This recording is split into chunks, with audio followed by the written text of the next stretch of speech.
Trump کا ایران سے مذاکرات محدود رکھنے کا عندیہ۔ امریکی صدر کا کہنا تھا کہ امریکہ ایران پر معاشی دباؤ بڑھانے پر توجہ دے گا۔ ایران شدید معاشی مشکلات کا شکار ہے۔ ایران کے پاس فوجی کو تنخواہیں دینے کے لیے بھی رقم نہیں۔ امریکہ ایران سے صرف جزوی طور پر مذاکرات کر رہا ہے۔ ایران کے ساتھ معاملہ شطرنج کی بازی کھیلنے جیسا ہے۔ ایران کے ساتھ معاملہ بالآخر حل ہو جائے گا۔ ٹرمپ کا ایران سے مذاکرات محدود رکھنے کا عندیہ۔ امریکی صدر کا کہنا تھا کہ امریکہ ایران پر معاشی دباؤ بڑھانے پر توجہ دے گا۔ ایران شدید معاشی مشکلات کا شکار ہے۔ ایران کے پاس فوجی کو تنخواہیں دینے کے لیے بھی رقم نہیں۔ امریکہ ایران سے صرف جزوی طور پر مذاکرات کر رہا ہے۔ ایران کے ساتھ معاملہ شطرنج کی بازی کھیلنے جیسا ہے۔ ایران کے ساتھ معاملہ بالآخر حل ہو جائے گا۔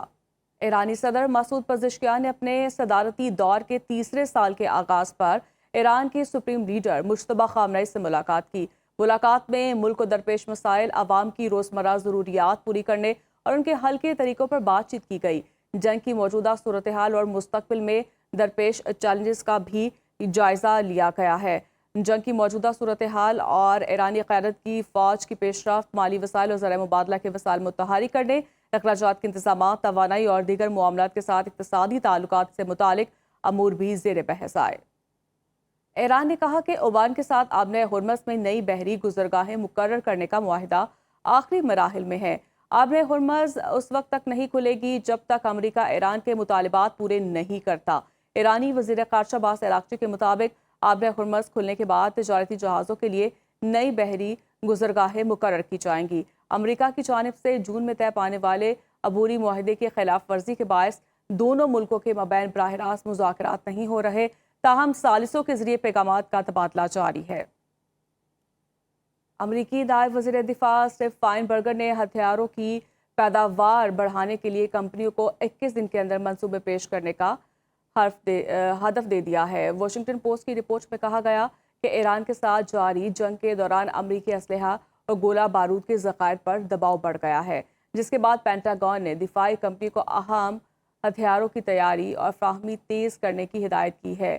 رپورٹس کے مطابق امریکی فوج بڑی تعداد میں ٹاماہاک کروز میزائل اور دیگر طویل فاصلے کے ہتھیار استعمال کر چکی ہے، جس کے باعث ذخائر میں کمی تشویش کا باعث بن رہی ہے۔ پینٹاگون نے پیداوار بڑھانے کے لیے ڈیفنس پروڈکشن ایکٹ کا بھی سہارا لیا ہے۔ ایران کے اتحادی گروہ حوثیوں کا کہنا ہے کہ یمن میں سعودیہ اور اس کے اتحادیوں کے خلاف کارروائی جاری ہے۔ خبر ایجنسی کے مطابق حوثیوں کے تازہ حملوں میں 11 افراد جاں بحق اور 32 زخمی ہو گئے۔ یمنی شہر المقا کے طبی ذرائع کے مطابق یہ حملے سعودی آئل ریفائنری پر ڈرون حملے کے چند گھنٹوں کے بعد کیے گئے۔ المقا اس علاقے میں واقع ہے جو یمن کی صدارتی قیادت کونسل کے زیر انتظام ہے۔ اس کونسل کو عالمی برادری یمن کی حکومت کے طور پر تسلیم کرتی ہے۔ اسرائیلی پرائم منسٹر نتن یاہو نے غزہ سے متعلق امریکی صدر ڈونلڈ ٹرمپ کے 15 نکاتی امن منصوبے کو مسترد کر دیا۔ اسرائیلی میڈیا کے مطابق نتن یاہو نے کہا کہ اسرائیلی فوج غزہ سے اس وقت تک کسی قسم کا انخلا نہیں کرے گی جب تک حماس کو حقیقی طور پر غیر مسلح نہ کر دیا جائے۔ اسرائیل حماس کی صرف ظاہری کمزوری نہیں بلکہ اس عسکری صلاحیتوں کا مکمل خاتمہ چاہتے ہیں۔ امریکی حکام کی کچھ تجاویز قابل قبول ہیں اور کچھ تجاویز قابل قبول نہیں ہے۔